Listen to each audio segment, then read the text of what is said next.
But I think the story of the game was Waldron was terrific for the Padres. He kind of had the Phillies, a little off tilt with the knuckleball. First one they faced since R.A. Dickey in 2017. So it's not something you see hardly ever.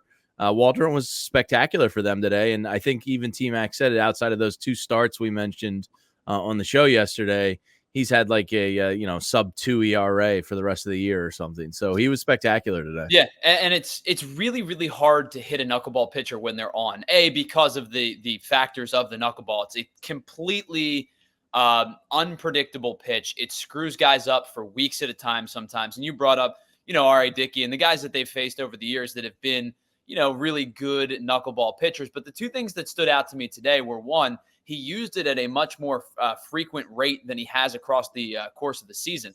I think he was using it at about 32, I think they said 32% of the time this year. I think that today he threw it almost 50% of the time, which is, I don't know if that's a product of trusting the knuckleball more, or I don't know if that's a product of, you've got a really good lineup ahead of you and you want to let me F with him a little bit. Yeah. It would be a little bit of both. The second thing that you notice is Matt Waldron's hardest thrown pitch today was 92.8 miles an hour.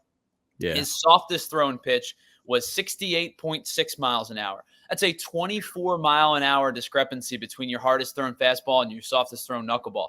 When you're throwing good knuckleballs and it's dancing, and you can parlay that backdoor sweeper that we saw him throw to lefties a handful of times, and then all of a sudden you throw 91, 92, it looks like a billion. 92 might as well be 192, because you're seeing this thing dance up there with no spin, and then he comes with the hard fastball. And listen, his fastball doesn't move a lot. He doesn't throw all that hard, major league speaking.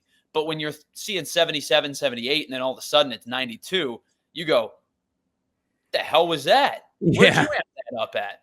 Yeah, I can't imagine how different 24 miles an hour is to these guys. It's just like, oh, yeah. Sometimes you see stuff that like Pitching Ninja puts out, or you see a particular Waldron pitch today, and you just go, how the hell does anybody hit that ever?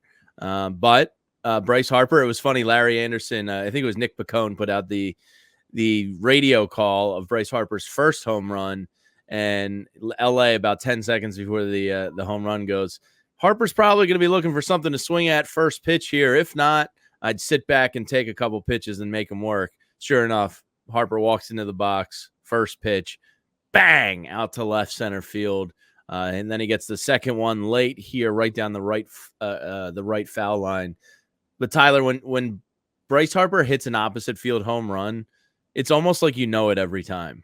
Oh yeah, it's Ryan. The same thing with Ryan Howard, right? When Ryan Howard was at his best, the home runs that meant the most to me was when he was letting the ball get deep on him, and his bat speed was enormous. His bat speed was enormous, and so Bryce Harper's bat speed is the same way. And you let it get deep, and you take it the other way, and it feels like there's no doubt about it. And there's nothing that as an opposing pitcher you can do when a hitter of that strength and of that caliber is allowing pitches to get deep and taking them the other way and putting them like 8 rows deep. That to me is, especially for left-handed hitters, if you're going opposite field and going left center field and driving the ball to left center field, that to me means you have the capability of controlling your bat head all the way through the zone, even if you get beat, your front foot, whatever the case may be. That tells me you have utmost control of the bat head right now. Yeah, Bryce looks locked in. His first home run since returning back from the England trip stateside. So that's really good to see.